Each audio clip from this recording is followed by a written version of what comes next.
Recording in progress. Recording stopped.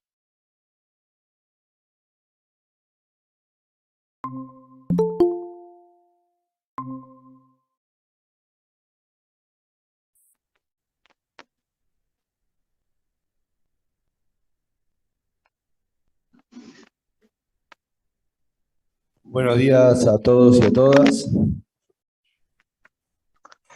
Buen día, Recording damos in comienzo. progress. Buen día, damos comienzo a la audiencia acá desde Pulso Noticias Muy y bien, la vamos retaguardia a en tribunales. continuar la audiencia de debate oral y público, convocada para el día de la fecha. Le voy a preguntar a la señora secretaria que informe la presencia de las partes en el recinto virtual, como también en la sala de juicio. Sí, señor presidente, se encuentran presentes en la sala de audiencia los integrantes del Tribunal Oral en lo Criminal Federal número 1. Presentes el señor juez José Antonio Michelini, quien preside, y el vocal doctor Andrés Fabián Basso. De manera telemática se encuentra conectado el doctor Nelson Jarazo. También se encuentran presentes en la sala de audiencia el señor fiscal auxiliar Juan Martín Nogueira y la auxiliar fiscal Ana Oberlin. En representación de la Secretaría de Derechos Humanos de la Nación, en forma presencial, se encuentra presente el doctor Pedro Grifo. De manera telemática se encuentra presente la doctora Carolina Faroto, representante de María Esther, Mariano, Alejandro Carlos, Alberto Ramírez y Julio Ramírez Domínguez. También se encuentran presentes en la sala de audiencias el doctor Gastón Ezequiel Barreiro y Pablo Beltraqui, defensores oficiales de la señora Norma Susana Pellicer, quien se encuentra también presente en la sala. El señor Armando Calabró se encuentra conectado de manera telemática. Los imputados Jaime Lamonesmar, Juan Miguel Wolf, Rubén Carlos Chávez y José Augusto López se encuentran ausentes por estar dispensados de concurrir a la audiencia de debate. Asimismo se encuentra presente de manera telemática la doctora Paula Gisela Rigazzi Kuder, y sus representantes, los imputados Roberto Catinari y Héctor Francescangeli, quienes se encuentran conectados de manera telemática desde la unidad 34. También se encuentran presentes de manera telemática la doctora Carmen Celis y la licenciada Melanie Torres, se encuentra presente en la sala, ambas del CODECED, y personal de la Dirección de Grupos de Situación de Vulnerabilidad de la Provincia de Buenos Aires a través de la sala virtual. Asimismo se hace saber que el debate se transmite en vivo por la Comisión Provincial por la Memoria y la Retaguardia TV. Asimismo se informa que conforme a lo dispuesto en la última audiencia, se vence en el día de la fecha el plazo otorgado al Ministerio Público Fiscal para informar el temperamento a seguir respecto de la citación del testigo Antonio Evaristo Rodolfo Suárez, así como el término otorgado a la doctora Rigazzi Kuder para la citación de los testigos Leandro Sixto de Gregorio, Werner Enzo Paul, Roberto Armando Zárate y Edio Baisbelti, toda vez que no se ha recibido notificación formal al respecto. En segundo término, se han individualizado las partes de las declaraciones testimoniales prestadas en instrucción de la señora Elsa Niño, Otilia Fernández y Laura Inés Jordán de Conte, que el defensor público oficial requirió fueran leídas en audiencia al momento de resolverse su incorporación por lectura. Finalmente, respecto de los testigos programados para el día de la fecha, hago saber que se encuentran en la sala contigua el señor Carlos Fernández, que la licenciada Mariana Alejandra Segura se encuentra conectada a través de la plataforma Zoom, que la auxiliar María Gala Maruscac no se ha hecho presente, y la Dirección de Acompañamiento del Grupo de Situación de Vulnerabilidad ha informado que no se ha podido establecer contacto con la señora Ana Pientratuono. Es todo cuanto puedo informar, señor presidente. Muchas gracias, doctora. Vamos entonces a hacer pasar al primer testigo del día de la fecha, el señor Carlos Fernández.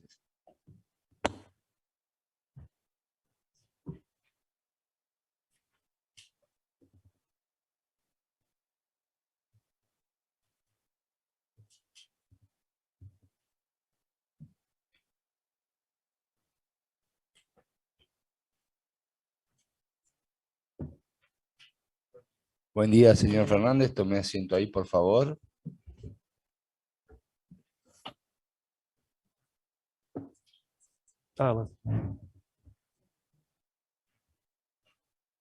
Muy bien. Señor Fernández, le hago saber que usted va a declarar como testigo en este juicio oral y público. Se le sigue a los señores Smart, Calabró, Wall, Chávez, Cantinari, Francisquelli, López y Pellicer.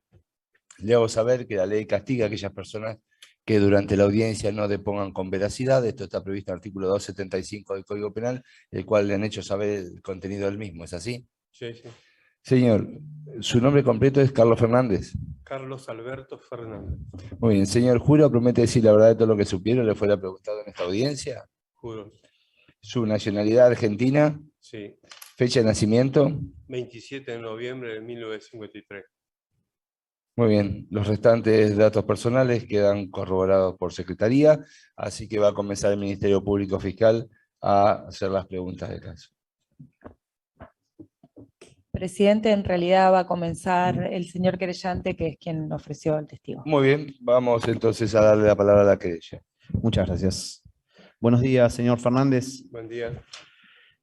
Lo convocamos a esta audiencia en virtud de que surgen un expediente sobre una persona, Andrés Estequeté, y queríamos consultarle a usted si lo conoció, y en ese caso qué relación tuvo con él, si nos puede contar quién era. Sí, señor Andrés Tequete, es mi tío, porque es hermano de mi madre. Él fue que nos trajo de Santa Fe, fue a buscarnos allá, porque él no tenía conexión con mi madre, porque pasó el tiempo y un día apareció allá a ver a su hermana. Y bueno, vio que la situación económica que vivíamos no era buena, entonces nos fue y nos buscó y nos trajo acá a Buenos Aires. Vivimos con él, conviví 6 años con él, en la casa de él. Y bueno, después yo alquilé una casa y me fui del lugar de vivir con él, pero teníamos contacto continuamente, estábamos en contacto. Y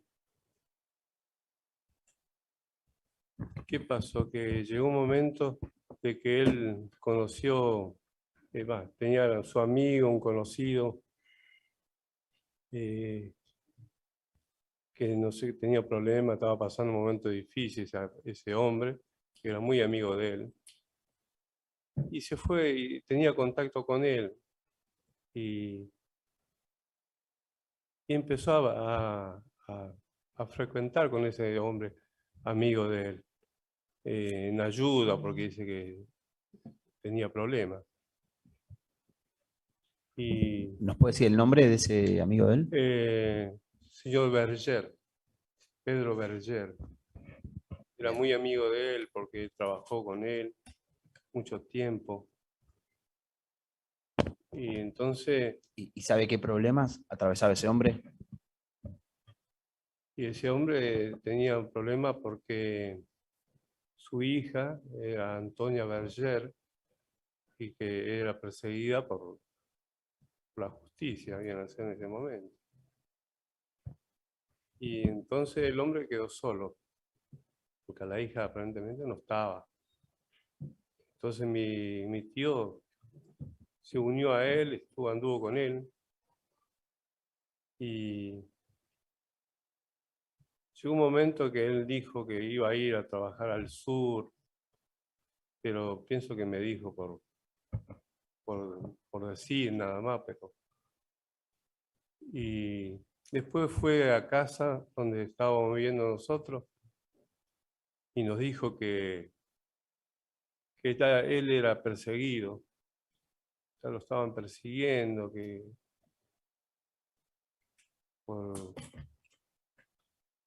por la justicia en sí lo perseguían. Entonces él dijo que no iba a vernos más, no iba a ir a vernos más a nosotros porque nos comprometía por la justicia que no nos pasara nada a nosotros. Entonces nos dijo, mira, yo no voy a volver a verlo, lo saludo, porque como soy perseguido, ahora estamos perseguidos con este hombre también, por la justicia dijo, no voy a volver a verlo, así que se despidió, y bueno, y se fue. Y de ahí ya no tuvimos más contacto con él. Y le pregunto, ¿qué año era eso más o menos que está relatando? era ¿Cuándo de- era perseguido? Y más o menos del 76, mitad del 76. En agosto del 76 más o menos pasó eso. Ese fue el último contacto que tuvo. Ahí ya, ahí ya perdimos contacto con él, ya no vino a vernos. ¿Y tuvo noticias después de él? ¿Otras noticias? ¿Supo algo más? Claro, porque él le agarró en ese momento que vino a vernos a nosotros, me trajo la llave de su casa. Me dijo, mira, te dejo la llave de mi casa porque ya no vivo en mi casa, porque no podemos estar en mi casa. Porque tenemos problemas con la justicia y nos están persiguiendo. Entonces me dejó la llave de la casa y me dijo eso, de que ella no iba a venir a vernos nosotros porque corríamos peligro nosotros, y entonces se fue. Y bueno, en el tiempo después nos enteramos de que, nos enteramos más que nada porque salió en el diario que habían sido ejecutados en Lavallol a este hombre, el doctor Berger, y a una mujer y un hombre que no estaba identificado. Nosotros deducimos que eran, porque el doctor Berger, yo lo conocí, y sé que mi tío estaba con él, ¿no? Así que bueno, ahí deducimos que estaba, que fuera asesinado él. Pero nosotros no podíamos hacer nada, ni tampoco ir a averiguar nada, ¿no? No nos fuimos a averiguar nada. Le pregunto, disculpe que le interrumpa, le pregunto, usted nos comenta que leyó esa noticia en el diario. Sí, En el diario mencionaban al doctor Roger, sí. a su tío nos dijo que no, y, y la otra persona sabe quién era y estaba Sí, mencionada. Sí, sí, era señora de mi tío. Ella salió el nombre también ahí en el diario. Eran 3 personas y hay una persona masculina que no tenía nombre, no pusieron el nombre. Y eso era mi tío. Se ve que no tenía documentos aparentemente ahí, por eso no lo pusieron ahí en el diario. Pero el nombre de mi tía salió y el nombre del doctor Berger. Le pregunto 2 cosas. ¿Cuál era el nombre de la esposa de su tío? Eso por un lado. Y por otro lado, ¿cuándo fue que ustedes vieron más o menos, fue cercano a la fecha de cuando vieron este artículo en el diario, en el periódico? Fue en el 77. En el 77 no me acuerdo bien justo. La fecha no, pero fue en el 77. ¿Y el episodio que relataba el diario había ocurrido hacía poquitos días o hacía Sí, ya sí, tiempo? sí. Ahí nos enteramos de eso. Pero fue, qué pasó realmente, cómo fue todo, no sabemos. De vuelta le pregunto, ¿recuerda el nombre de la esposa de...? Adelaida, sé que el apellido no me acuerdo, porque yo tuve 6 años con ellos y prácticamente ella era una persona muy... Nosotros no teníamos mucho contacto con ella. No era de preguntarle cosas. Era muy reservada. Sí, mi tío sí, con él sí tenía mucho contacto de familiar, ¿no? Pero de mi tía no, sé que se llamaba Adelaida, sí, pero no, muchas más cosas no. Familia de ella no tenía aparentemente acá, porque acá nunca ella fue, nunca en ese tiempo que nosotros vivimos con ellos, nunca vino un familiar de ella. Así que no sabemos si tenía familiar o no acá en Buenos Aires. Bien, y le Ella pregunto... creo que era de Corrientes. De Corrientes de allá. Ujú. Bueno, muy bien. Y le pregunto, usted me dijo, bueno, que ustedes no podían hacer nada. ¿Alguien de la familia hizo algún reclamo? ¿Fueron a averiguar qué había Sí, pasado? ¿A preguntar por una su tía tío? mía, la hermana de él, fue a reclamar ahí en Lavallol. Aparentemente fue a la comisaría de Lavallol. Y fue a preguntar por el cuerpo de su hermano y de su cuñada, ¿no? Dice que no le informaron nada, simplemente lo amenazaron y lo pusieron en un patrullero y lo largaron ahí en Camino Cintura en un descampado. Le dijeron, tírese en el piso y quédese ahí hasta que nosotros nos fuéramos, le dijo el policía. Así que ella quedó tirada ahí. Y después se levantó y volvió a la casa, pero fue así. Y ella era una persona grande. Imagínense si nosotros, éramos muchachos, íbamos a reclamar algo. Igual a mi tío también nos dijo que si a él le pasaba algo, nos enterábamos nosotros que le pasara algo, nosotros no teníamos que ir a reclamar nada. Eso nos recalcó y nos dijo, ustedes no reclamen nada. Dejen cómo están las cosas, porque van a tener problemas. Le hago una pregunta más en relación al tiempo en que sucedió este episodio. ¿Alguna vez había ido a la casa de ustedes, donde vivían con su tío, policías o militares a buscarlo, a él, preguntando por él? Sí, fueron 2 veces. 2 veces allanaron ahí la casa. No sé si allanamiento, pero creo que entraron, recorrieron toda la casa. Porque, bueno, nos preguntaron nosotros qué hacíamos, y bueno, nos dijimos la realidad, que nosotros estábamos cuidando esa casa. ¿Y por quién preguntaban específicamente? Documentos, todas esas cosas. Y ¿Específicamente preguntaban por su tío, por Berger, por la esposa de su tío? no preguntaron nada. Simplemente le andaron allí. Y nosotros tampoco le dijimos nada, ¿no? De mi tío, eso no le comentamos nada. Ellos directamente, bueno, preguntaron si teníamos, qué hacíamos, o teníamos la conexión política, algo. Le dijimos que no participamos en nada de eso.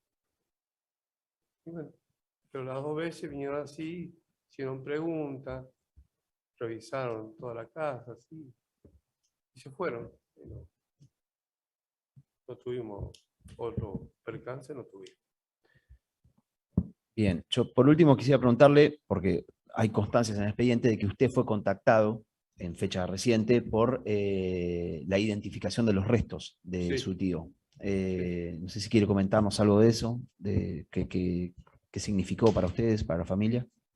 Sí, eso pasó de que, bueno, se ve que Derechos Humanos investigaron todo eso y bueno, y se conectaron con una prima mía que vive en la casa que vivía, porque ya falleció, que vivía en la casa de mi tío. Y de ahí ella nos conectó con todo el otro sobrino que tenía mi tío. Y bueno, por teléfono nos conectamos con Derechos Humanos. Ellos fueron a casa y hicieron todos los trámites, nos sacaron sangre para hacer el ADN.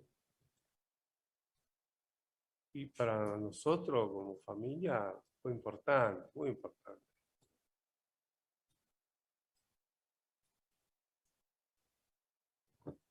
Porque esa persona fue muy importante.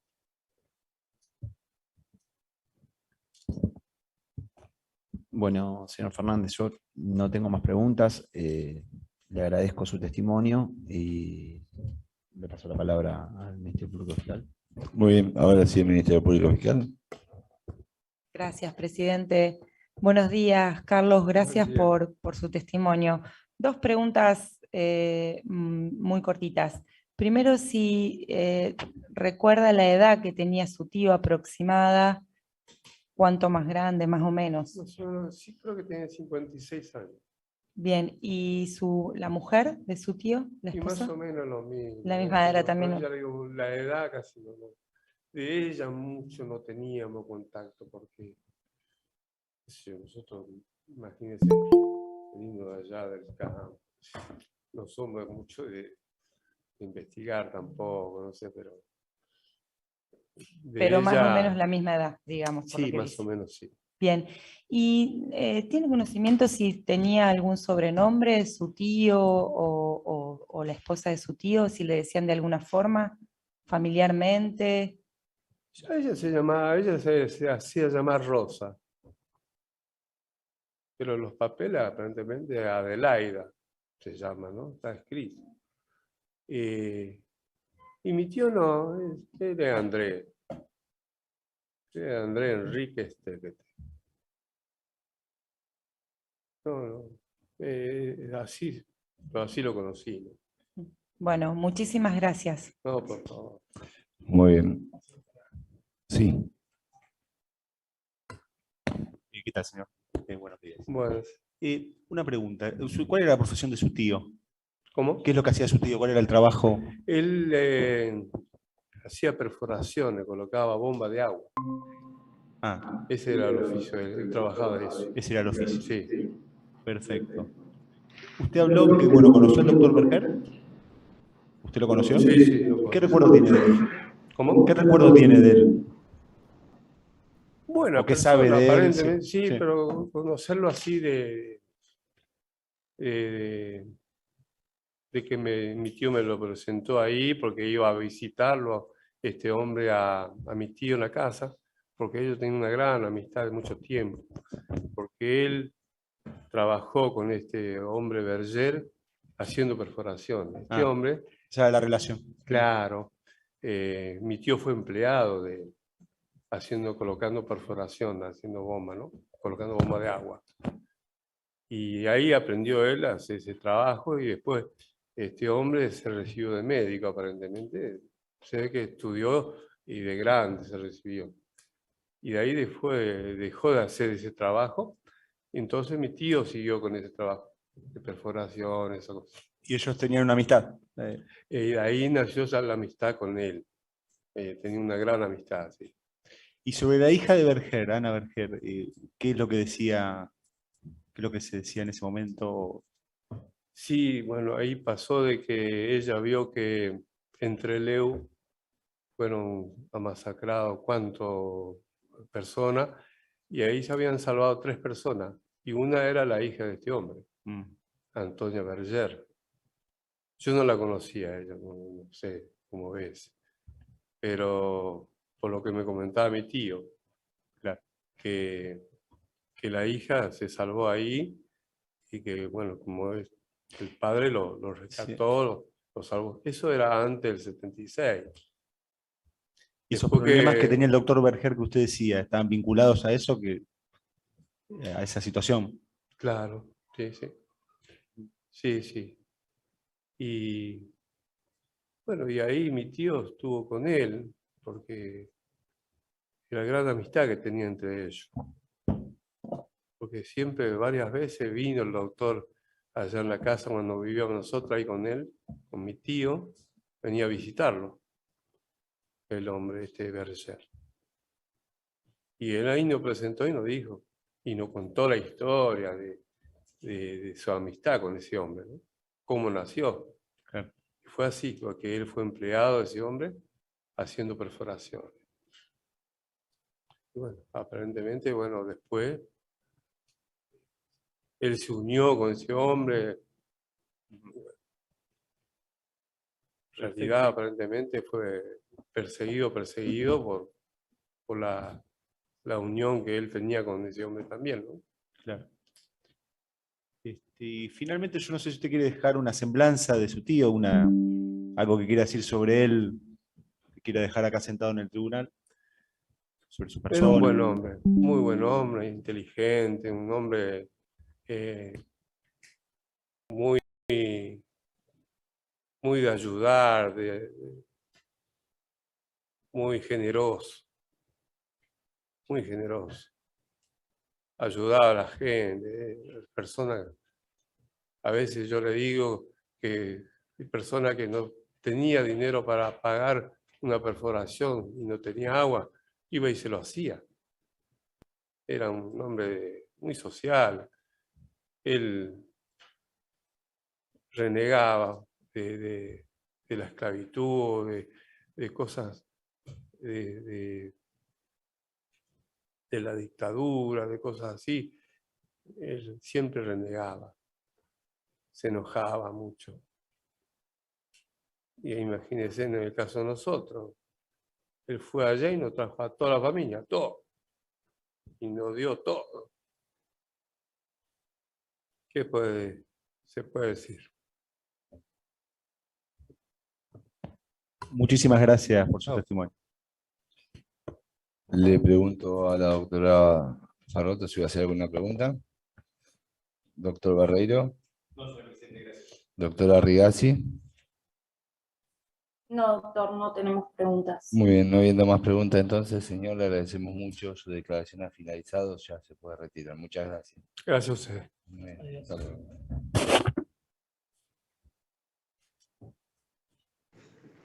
Se retira Carlos Fernández entonces,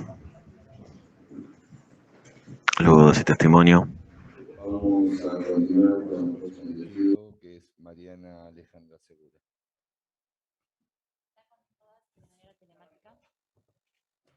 Vamos Muy a bien, hacerlo ya pasar a la sala. la tenemos conectada entonces. La última testigo del día es virtual.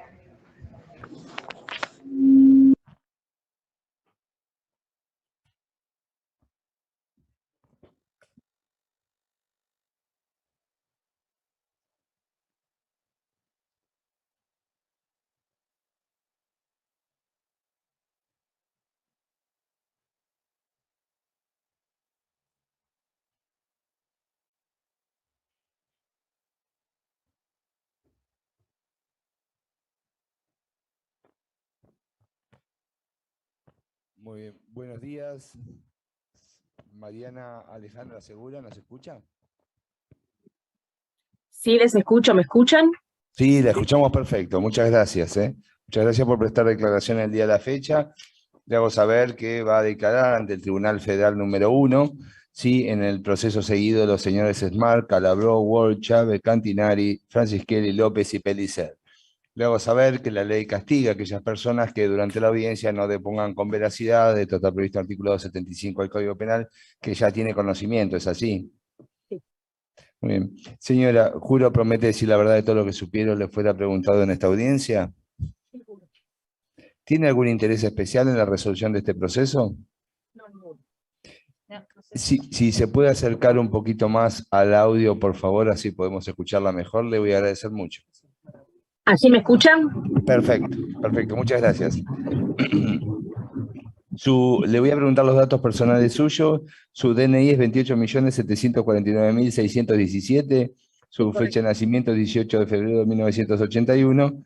Y es perito del equipo antropólogo forense de la República Argentina. ¿Es así? Sí. Muy bien. Usted ha sido convocada entonces por la Secretaría de Derechos Humanos, que comenzará el interrogatorio. Muchas gracias. Muchas gracias. Buenos días, licenciada Segura. Mi nombre es Buenos Pedro días. Grifo. Soy representante de la Secretaría de Derechos Humanos de la Nación. La convocamos a declarar porque recientemente fue agregado a esta causa un expediente en el cual intervinieron miembros del equipo argentino de antropología forense en la identificación de una persona de nombre Andrés Estequeté. Quería en ese sentido preguntarle por su labor, la labor del equipo. En primer lugar, hacer una pregunta más general, cómo es que interviene el equipo, cuáles las tareas que lleva a cabo, y si en esa explicación puede luego decirnos cómo fue en concreto la tarea en el caso de Andrés Estequeté. Sí, si me permite el tribunal, pudiera compartir una presentación en PowerPoint con pantalla. Sí, por favor.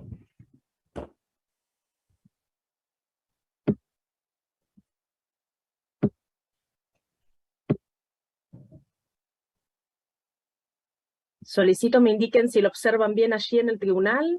Voy Sí, a poner sí, pantalla sí, completa. por lo menos.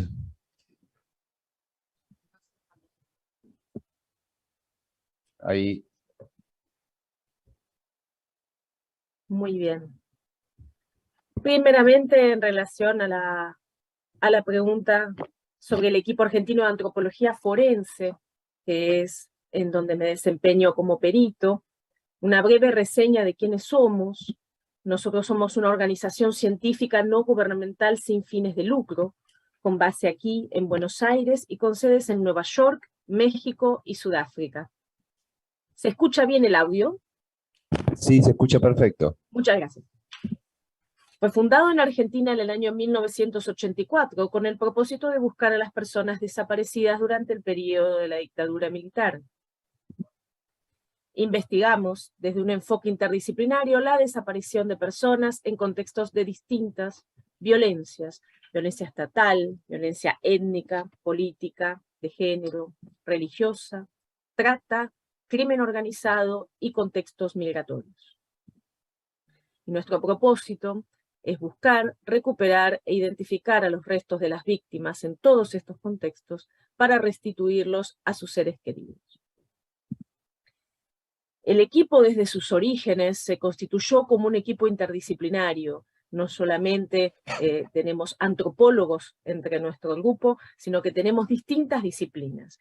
Las áreas más importantes del abordaje de la investigación forense que forma parte del equipo son esas que se observan en pantalla. Por un lado, la búsqueda en terreno de donde pueden estar localizados los cuerpos. Una vez que está la escena de hallazgo, con la metodología de la arqueología forense, hacemos el levantamiento de los cuerpos y de las evidencias. Tenemos un área muy importante, que es el área de investigación preliminar, el área de investigación documental y el área de entrevistas a familiares y de toma de muestras, desde hace ya unos años, con fines genéticos. También tenemos un laboratorio en donde analizamos los restos y tenemos un laboratorio de genética. El equipo que nació aquí en Argentina tuvo luego actuación en todos los países que se observan en esta tabla. La diversidad de trabajos son aquellas que mencionaba antes, no solamente en contextos de desaparición forzada, sino en distintos contextos de violencia que se han vivido en todos estos países. Como perito del equipo, desde hace 20 años he tenido posibilidad de trabajar en muchos de los países que se mencionan en esta tabla. Normalmente somos convocados por distintas entidades. Trabajamos en dos tipos de panoramas. Trabajamos en paraguas humanitario, lo que conocemos como aquellas investigaciones de violaciones de derechos humanos, en donde no necesariamente hay un proceso judicial detrás, y también, por supuesto, somos convocados por jueces, por fiscales y por cortes penales internacionales para poder dar cuenta de lo sucedido a las víctimas en cada uno de los conflictos. La importancia de la investigación documental, quisiera resaltarla a lo largo de esta presentación, que va a ser breve, pero por la importancia que tiene en la búsqueda, en el hallazgo y sobre todo en la generación de hipótesis de identidad. No hay hoy en día una manera de abordar una búsqueda de una persona desaparecida que no sea de manera integral y teniendo en cuenta también todos los antecedentes para llegar a dónde pueden encontrarse sus cuerpos y cómo podemos identificarlos. Como verán allí en las figuras, la cantidad de información documental que releva el equipo es múltiple, y vamos a ver algunas de ellas en esta presentación. Específicamente, y para el caso en que me han convocado, hemos trabajado en el Cementerio Municipal de Lomas de Zamora, en la provincia de Buenos Aires, donde se investigó la inhumación de NN en el marco de la causa Álvarez de Arias. La inhumación de NN en el cementerio de Lomas de Zamora se realizó, por lo menos desde el punto de vista documental. Se observan ingresos desde septiembre de 1976 hasta abril de 1978. Se han relevado a su vez 116 actas de defunción de NN de ese registro, y en 79 de ellas, correspondientes al periodo citado, presentan causa de muerte traumática. La característica de esta necrópolis es que las sepulturas de NN se encuentran no en un sector predeterminado, sino que se encuentran en fosas individuales desplegadas a lo largo del cementerio, pero que la fosa sea de característica individual no quiere decir que dentro de la fosa hubiera únicamente un individuo, sino que por fuera tenemos una estructura de fosa individual y en muchos de los casos más de una víctima inhumada allí como NN. En las fuentes documentales, entre las fuentes documentales que relevamos, observamos la prensa de la época, y en este caso el diario La Opinión del 20 de marzo de 1977 indicaba una comunicación del comando militar en donde se informaba que el día, para no leerlo completo, que ustedes, no sé si se logra leer allí en pantalla, si no lo leo completo y resalto. Sí, se advierte. Uy, perdón. Se lee. Quisiera resaltar en este enfrentamiento que el comando militar comunica a la prensa, el 16 del actual, que es el 16 de marzo de 1977, se comunica un enfrentamiento en las calles Ascasubi y Camino Centenario de la localidad de Lavallol, en provincia de Buenos Aires, en donde, allí como se observa, remarcado en color amarillo, al producirse el allanamiento se comprobó que resultaron abatidos 3 delincuentes subversivos, 2 masculinos y un femenino, habiendo sido identificados 2, como Juan Berger, médico, y Narcisa Adelaida Estevetef, padres de María Antonia Berger, esta última integrante del grupo subversivo. Es interesante destacar que, si bien es un comunicado de prensa, está basado en un comunicado militar, y luego veremos que Narcisa Adelaida Estevetef, que así es como fue por lo menos relevado en el diario La Opinión y en el comunicado, luego sería identificada con el apellido correspondiente que es Encinas. Dentro de las fuentes documentales, uno de los relevamientos más importantes para la búsqueda de personas inhumadas sin identidad como NN, han sido las actas de defunción de la época, que era lo que mencionábamos antes. Dentro de las actas de Lomas de Zamora, nosotros hallamos aquellas que se observan en pantalla, correspondientes a 3 individuos, casualmente en relación al comunicado que antes citábamos, con fecha 16 de marzo de 1977, con el lugar de muerte Ascasubi Camino de Cintura, Lavallol, esto coincidente con el comunicado militar, que son las actas del registro 479, 480 y 481, 3 números que vamos a observar a lo largo de esta presentación. Como se observa allí, el acta 479 corresponde a un individuo masculino de edad de 60 años y la causa de muerte se señala como hemorragia aguda y fractura de cráneo por herida de bala. El acta 480 corresponde a un individuo femenino, acorde con el acta, de edad 60 años y hemorragia externa aguda por herida de bala en causa de muerte. En el acta 481 se señala un masculino de 65 años, con hemorragia aguda por herida de bala. Estas 3 actas llaman la atención para el periodo. Llaman la atención porque, como es conocido ya en todos estos años de investigación, la edad promedio de los NN del periodo no superaba los 40 años, eran sobre todo en un periodo, en un rango etario de 20 a 40 años. Tener 3 individuos, individuos adultos mayores es una peculiaridad que sale de la estadística del periodo. Ahora bien, a las fuentes documentales de las actas, teníamos que observar esas actas, dónde fueron inhumados esos 3 cuerpos. Y allí es donde encontramos el libro de ingresos del cementerio de Lomas de Zamora. El mismo que fue relevado indica la inhumación el 17 de marzo, un día después, de 1977, de los 3 NN, 2 masculinos y un femenino, y se indica allí, como se observa, resaltado en amarillo, si bien se encuentra en una lapicera muy tenue, se observa que corresponden al hecho del 16 de marzo, en Ascasubi, Camino de Cintura, donde intervino la Subcomisaría de Lavallol. Esto se encuentra en el registro original del cementerio. Esos ingresos, esos cuerpos, fueron ubicados juntos en la sepultura 28, tablón P, la sepultura, perdón, 146 del sector 28, tablón P. ¿Qué es lo que utiliza el cementerio? El cementerio, allí vemos el mapa, donde se localiza el sector 28, y lo que hicimos para codificar las sepulturas en el cementerio de Lomas de Zamora fue tomar la misma codificación administrativa del cementerio, justamente para poder hacer este correlato entre las fuentes documentales. Y así fue que nosotros denominamos y codificamos la sepultura como LZ por Lomas de Zamora, 28 por el sector, P por el tablón, 146 por la sepultura.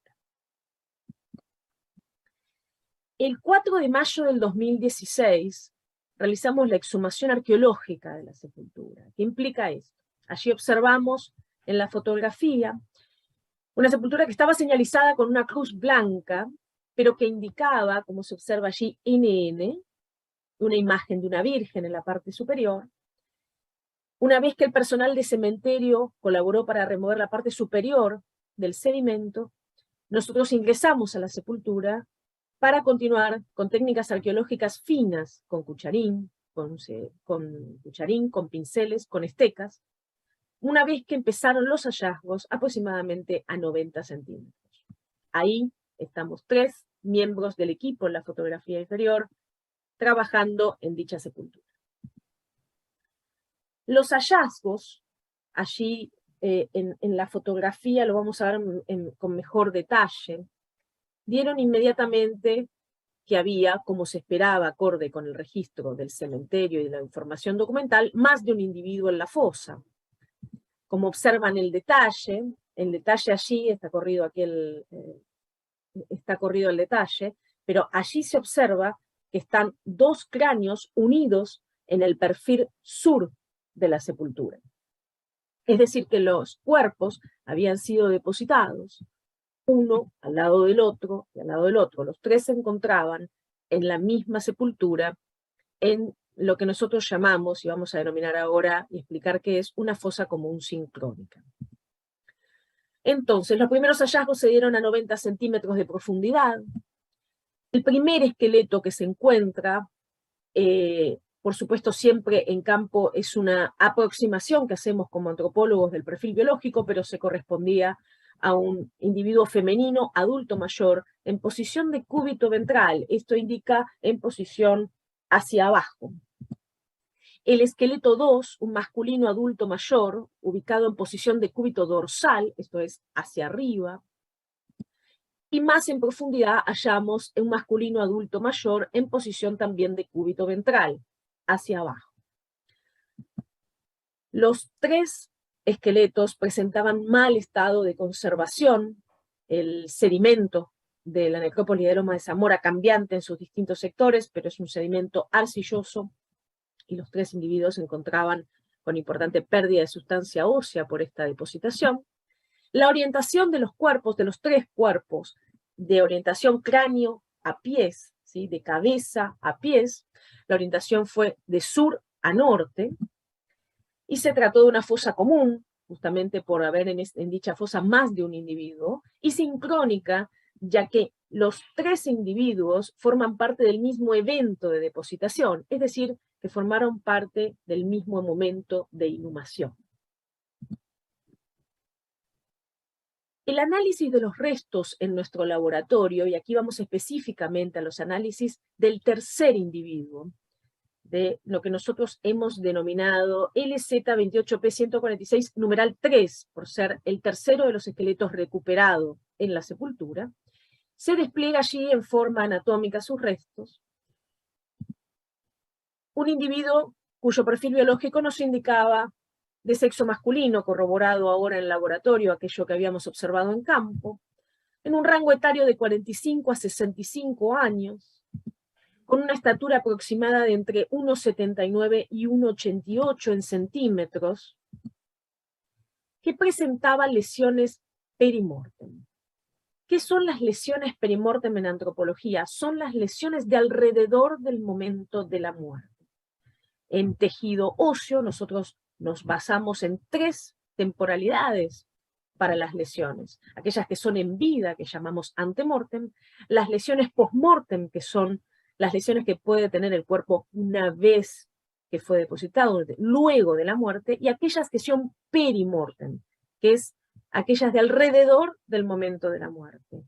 Y alrededor del momento de la muerte hallamos lesiones en el área de la cadera, específicamente del lado izquierdo, y en 2 de los huesos que son el coxal y el fémur. A su vez, nosotros de cada uno de los restos hemos tomado muestras óseas con fines genéticos. En este caso, nosotros aquí en la tabla observamos que hemos tomado de cada uno de los cuerpos recuperados en la sepultura una muestra para ADN. Específicamente hemos tomado en todos los casos una muestra de fémur derecho.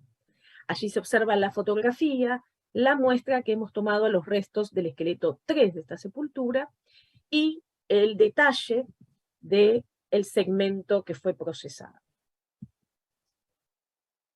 Al mismo tiempo, no solamente tomamos las muestras de los restos que recuperamos, sino que también en el marco del proyecto Iniciativa Latinoamericana para la Identificación de Desaparecidos, tomamos muestra de referencia de los familiares de personas desaparecidas. En este caso, familiares de Andrés Enríquez Tequetee se presentaron para dar muestra de ADN al EAF en la Secretaría de Derechos Humanos para formar parte del banco que tiene como fin la identificación de las personas desaparecidas en el periodo. Como verán, las muestras de los familiares de referencia que se acercaron primeramente al equipo son sobrinas y sobrino de la persona desaparecida. Un vínculo que a nivel genético necesitaba ser reforzado con algún parentesco más cercano para poder lograr una identificación. De esa manera solicitamos a la familia, y ellos nos pidieron, que tomemos muestra a la hermana de Andrés Enríquez Tequetee, a Catalina Tequetee, fallecida, cuyos restos también se encontraban en el cementerio de Lomas de Zamora, en un nicho, identificado con su fotografía, inhumado por su familia. Hicimos una toma de muestra de ADN para poder procesar esa muestra ósea de Catalina Tequetee y para poder arribar a un perfil biológico más cercano al desaparecido Andrés Enrique. Esta toma se hizo el 15 de agosto del 2019. Las conclusiones, gracias al perfil genético obtenido de esa muestra ósea de la hermana de Andrés Enríquez Tequetee, fue la identificación por vía genética.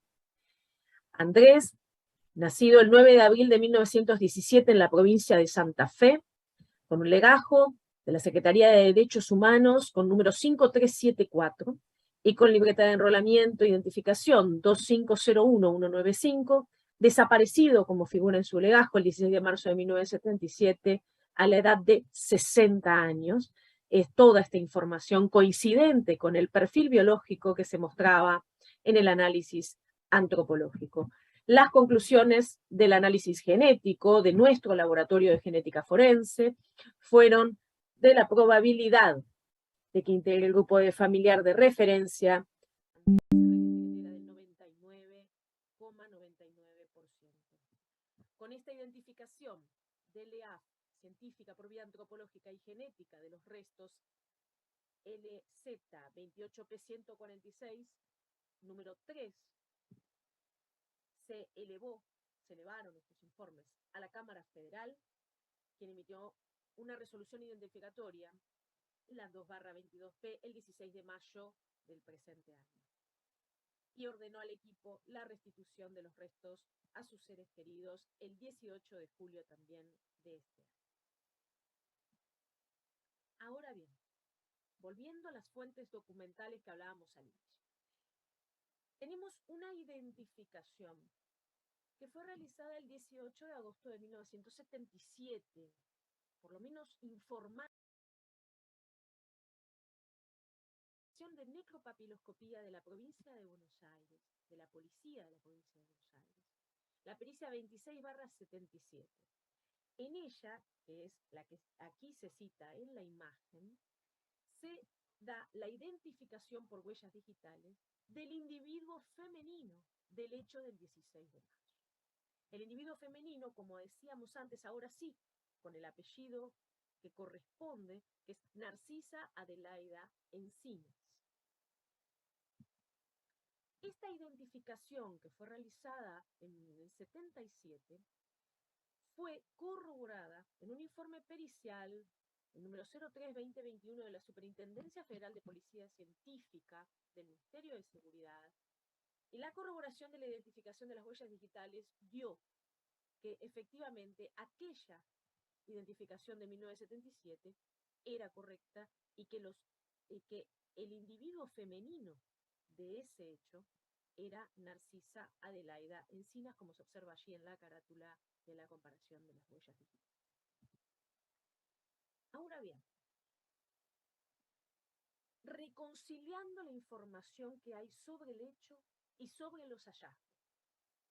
Si volvemos a ese primer comunicado militar con el que iniciamos, el comunicado que indicaba que el 16 de marzo en Ascasubi, Camino Centenario, fueron abatidos 2 individuos masculinos y un femenino, y que se identifican como Narcisa Adelaida, ya sabemos que es un error este BTF, sino Encinas, y Juan Berger, mas no se indica nada del tercer individuo. Ese hecho corresponde a las actas del registro de Lomas de Zamora 479, 480 y 481, con las características que indicábamos antes: un masculino de 60 años, un femenino de 60 años, un masculino de 65 años. Por huellas digitales, en 1977 se identifica a Narcisa Adelaida Encinas, una corroboración que realizó la policía de la provincia de Buenos Aires y que se corrobora luego en el 2021 con la Superintendencia de la Policía Federal. En los hallazgos de la sepultura, LZ 28746, en donde son ingresados los 3 individuos de este hecho, tenemos un esqueleto que nosotros denominamos 2, correspondiente por perfil biológico compatible, por ser un masculino adulto mayor con quien pudiera ser en vida, Juan Berger. Hallamos un femenino adulto mayor que por perfil biológico es compatible con quien fuera identificada por huellas digitales, como Narcisa Adelaida Encinas, y un esqueleto 3 que corresponde al acta 481, identificado, también un masculino adulto mayor, pero sí identificado por el equipo, por vía antropológica y por ADN, como Andrés Enríquez Tequeté. Este es el resultado de la reconciliación de los datos entre la información de la investigación preliminar y documental y los hallazgos en la sepultura citada. Allí doy finalización a mi presentación. Gracias por dejarme exponer. Eran muchos datos y ojalá haya brindado más claridad para resumirlos. Seguramente sí. Le voy a preguntar a la Secretaría de Derechos Humanos si tiene alguna pregunta específica después de este completo informe presentado por la antropóloga. Sí, en primer lugar le agradezco por la declaración, que fue muy completa. Me quedó alguna duda, capaz que no la escuché yo justo ahí. En cuanto al dictamen antropológico sobre los restos, ¿qué conclusión pudo establecerse o a qué información arribaron acerca de la causa de muerte? Nosotros, como antropólogos, brindamos información acerca de la causa de muerte. Recordando nuevamente, vuelvo a los restos, si me permiten, voy a volver a compartir esta imagen para ilustrar. Lo que observamos allí, lo que se expone en nuestro informe antropológico, son las lesiones perimortem, las fracturas, las lesiones que se observan en esos 2 huesos, específicamente en el coxal izquierdo y en el fémur. Esas fracturas son de alrededor del momento de la muerte y son idóneas, ya que afectan órganos vitales, para producirla. Esa es la única información en todos los restos.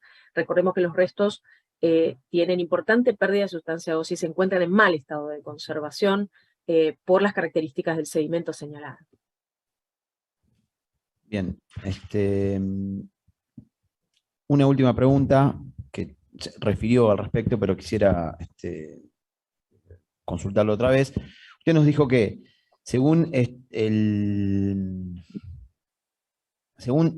la hipótesis inicial de la que partieron, 2 de las 3 personas inhumadas podían ser Berger y Encina, y luego se sumó la posibilidad de que un tercero fuera Andrés Estequeté.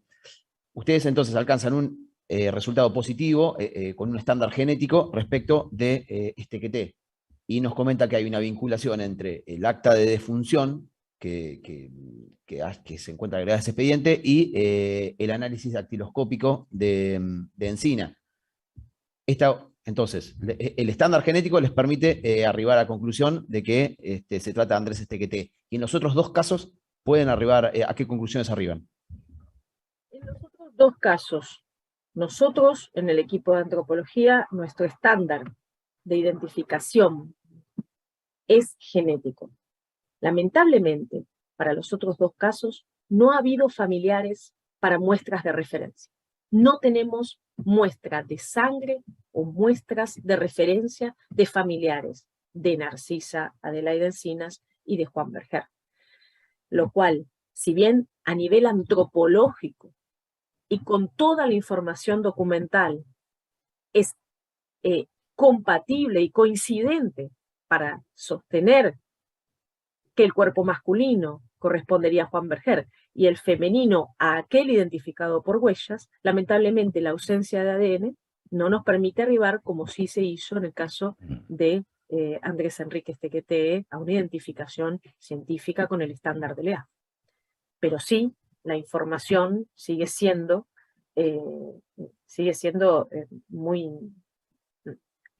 nuestra principal hipótesis, ¿verdad? Sobre todo sostenido por el hallazgo en la fosa de aquello que se esperaba a nivel documental. Perfecto, bueno, le agradezco por su testimonio, fue completísimo. Muchísimas gracias. Muy bien, le pregunto al Ministerio Público si tiene alguna pregunta para... Gracias, presidente. No, solamente agradecer a la testigo por el tiempo y por esta presentación. Gracias. Muy bien. Doctora Farroto, ¿alguna pregunta? No, Le tengo pregunto a las defensas, doctor. No, señor presidente, muchas gracias. Doctora Rigazzi. Muy bien. Alejandra, le agradecemos mucho su participación en esta audiencia de debate público. Su declaración ha finalizado. Muchas gracias. Muchísimas gracias. Muy bien, ya puede desconectarse. En respecto, vamos a continuar. Sí. Señor presidente, quería solicitar el desistimiento de la testigo Maruscac, la otra profesional del EAF que iba a declarar, porque atento a la declaración de la licenciada que acaba de declarar, entiendo que ya es suficiente. En el mismo sentido, presidente, adherimos al desistimiento, creo que fue muy completo el informe. Muy bien, doctora Farroto. Acompañamos el pedido de celeridad procesal. Muy bien, doctora Rigazzi. Muy bien, tenemos entonces por desistida a la testigo María Gala Mangusac. Ahora, respecto de la testigo Ana Pietrantuono, señora secretaria. Sí, el equipo de acompañamiento informó que no pudo ser ubicada la testigo para notificarla de la audiencia del día de la fecha, señor presidente. Muy bien.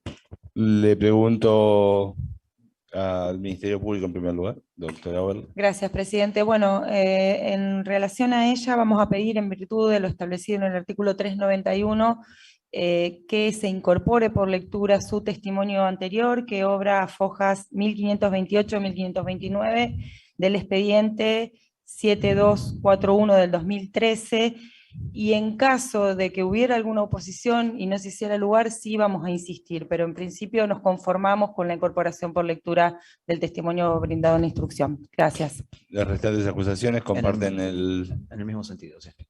No nos vamos a oponer. Doctora Arrigazzi. Sí, doctor, esta defensa no se opone. Muy bien, vamos entonces a tener por incorporada por lectura el testimonio ofrecido a 1528, 1583, es así según Ahí, muy bien, los tenemos por incorporado entonces. Muy bien, queda pendiente preguntarle entonces al Ministerio Público Fiscal respecto del testigo Evaristo Rodolfo Suárez. Sí, presidente, en el mismo sentido, en relación a este testigo, vamos a pedir que se incorpore por lectura su testimonio, que está a fojas 1866-67 de la causa 5729 del 2010, y bueno, a tenor de lo establecido en el artículo 391, inciso tercero en su caso, por encontrarse imposibilitado según las constancias, vamos a solicitar que se incorpore su testimonio. Las restantes acusaciones. Muy bien. En este caso vamos a pedir unos días para analizarlo y contestaremos por secretaría mediante escrito. Muy bien. Doctora Rigazzi comparte también entonces lo dicho por el doctor Barreiro. Así Muy es. bien, tenemos presente. Y ya que le di a la doctora Rigazzi la palabra, le voy a preguntar, doctora, quedaba pendiente la convocatoria de los testigos que estaban a su cargo: Leandro Sicto de Gregorio, Walter Enzo Pole, Roberto Armando Zárate y Edio Valebelti. Sí, así es.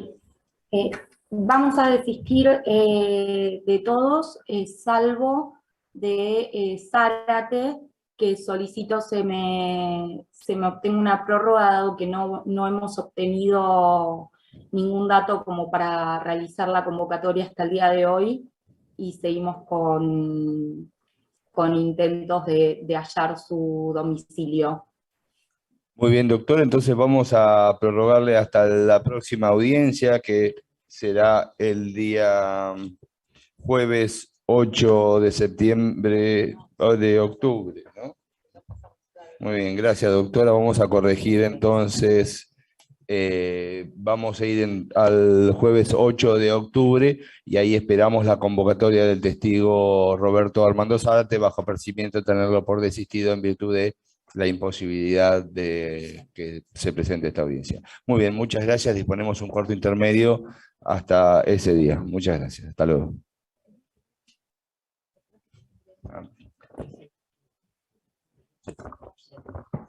¿10 de la mañana? Igual hay un error, vamos a rectificar. Es otra fecha.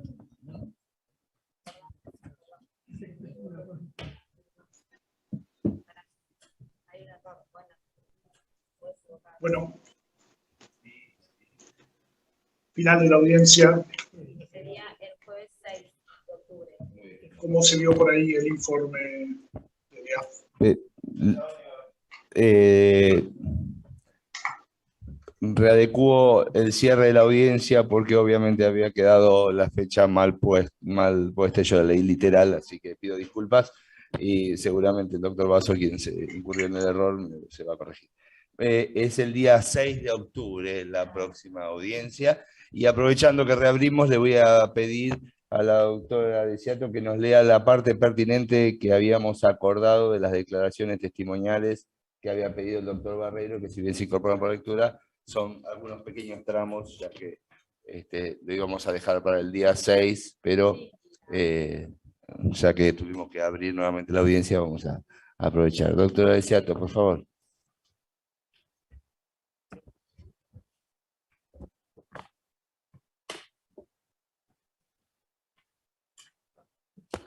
Sí, la declaración del 13 de marzo del 2013 de Laura Inés Gabriela Yordas de Conte. Recuerda que en su momento Julio Ramírez contacta a Emilio Mignone al enterarse de que tenía contactos de organismos de defensa de derechos humanos internacionalmente, por lo que Emilio viajó hasta Suecia y en esa circunstancia Ramírez le dio el poder para representarlo. Solo sabían que estaba a cargo de la jueza Pons, la que no habría brindado ningún dato sobre el paradero de los chicos. A la pregunta de si cree que la comisión sabía lo mal que estaban los nenes, responde que sabe que estaban al tanto de que eran hijos de desaparecidos, no solo porque ellas se los dijeron desde el primer momento cuando fueron a hablar con la comisión, sino porque ellos demostraron en ese momento que ya lo sabían. Declaración del día 13 de marzo del 2013. Elsa Inés Miño contestó que es viuda de Alvarenga, manifestó que sobre la causa número 14492 del 79, recuerda que se la mostró al doctor Marcelo Scop, en ese momento secretario del Juzgado Penal 3 de Lomas de Zamora, cuando ésta se apersonó allí, una vez vuelta a la democracia, por motivo de haber visto una nota publicada en el diario Clarín, realizada a Julio Ramírez, en donde este, que había venido del país a buscar a sus hijos, menciona el enfrentamiento y la dirección.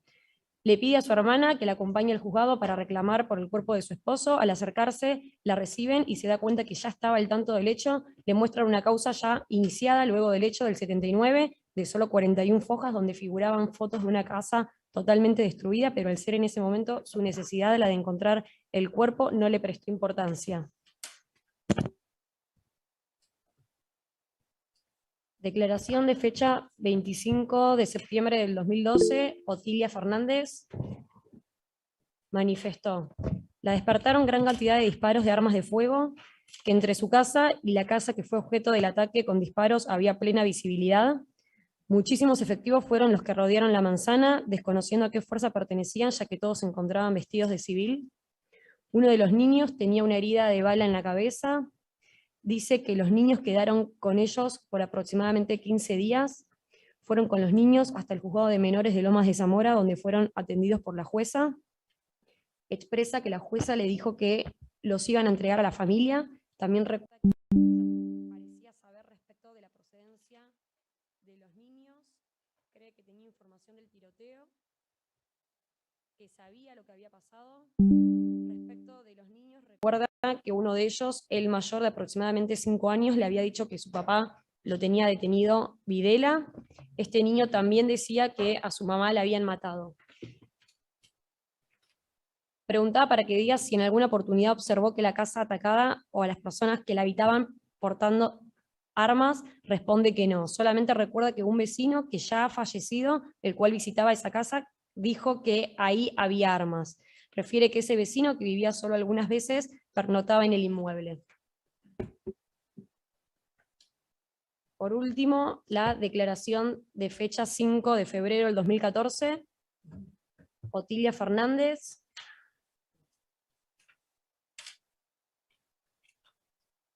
manifestó: no recuerda a ningún policía del barrio que haya participado ni que su marido le haya comentado nada al respecto. Preguntado por algún hecho o dato que considere relevante referente a la entrega de los menores, la jueza Pons responde que no sabe si su marido tenía algún recado de cómo debían proceder, pero sí recuerda que luego de que su esposo fue a consultar qué debía hacer a la comisaría de Adrogué, fueron directamente a ese juzgado. Al hablar con la jueza Pons, quien los estaba esperando porque pasaron directo con los chicos a su despacho, no los atendió nadie previamente, sino que fueron directo con ella, y al verlos mencionó que cómo se animaron a venir así con estos chicos acá, sin entender la deponente cuál era el riesgo, pero tampoco preguntó. Eso es todo. Muy bien, damos por satisfecha entonces la lectura de las partes pertinentes de las declaraciones que se incorporaran de Elsa Miño, Otilia Fernández, Laura Inés Jordán de Conte. Doctora Overly. Sí, presidente, disculpe, solamente para dejar sentado que no tenemos oposición a los desistimientos planteados por la señora defensora, simplemente queríamos dejar sentado que no hay oposición de esta parte. Gracias. Muchas gracias. Entonces, ahora sí vamos a finalizar la audiencia y vamos a convocar señor a la presidente, disculpe, ya que reabrió la audiencia, le hago una solicitud y Sí, lo dejo al sí. cierre, tranquilo. Quería solicitar que se oficie a la Cámara Nacional de Apelaciones en lo Criminal y Correccional Federal de la Capital Federal a los fines de que informe si se encuentra en trámite la resolución sobre identificación de quien fuera en vida Encina. Atento a partir de los informes incorporados al legajo de este QT, donde surge la correspondencia entre el acta de defunción y las fichas dactiloscópicas de la misma. Muy bien, le pregunto a la defensa. Nada que decir por esta parte, no hay objeción. Esta defensa no se opone. Muy bien, entonces vamos a oficiar a la Cámara Electoral, a la Cámara, Federal, lo peticionado por la Secretaría de Derechos Humanos. Ahora sí vamos a disponer el corte intermedio hasta el día 6 de octubre a las 10 horas. Muchas gracias.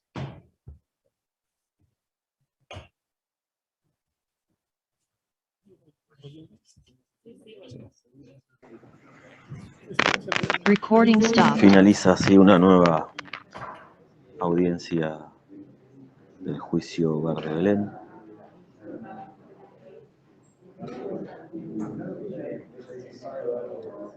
Una audiencia que tenía planificado 4 testigos, pero que finalmente fueron 2.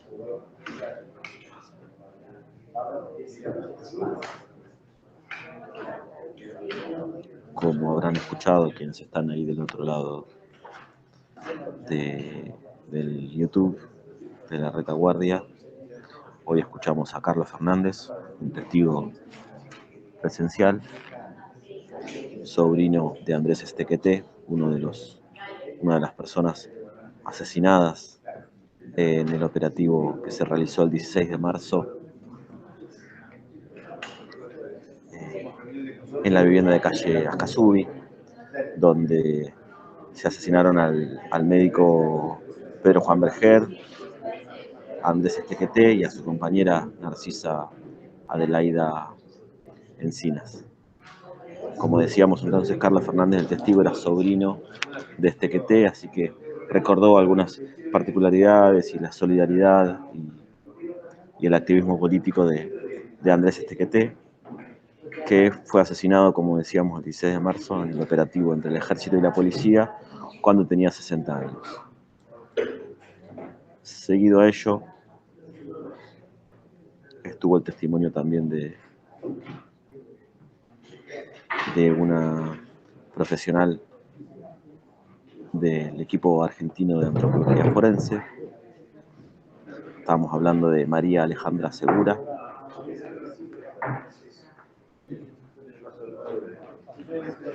que hizo un informe muy detallado sobre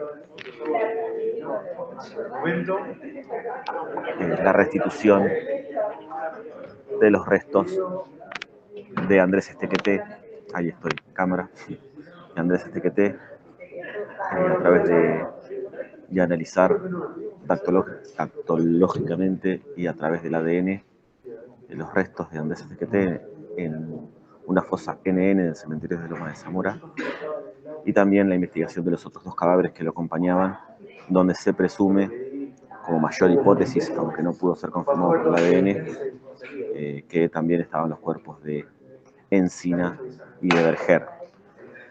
Así que muy completo el testimonio del equipo argentino de antropología forense, como es costumbre. Bueno, así que el juez Michelini confirmó entonces que la siguiente audiencia va a ser el 6 de octubre a las 10 de la mañana, donde se espera que van a ser pareciera los últimos testigos en este juicio Hogar de Belén, donde, como recordamos, estamos intentando reconstruir 2 operativos militares y policiales.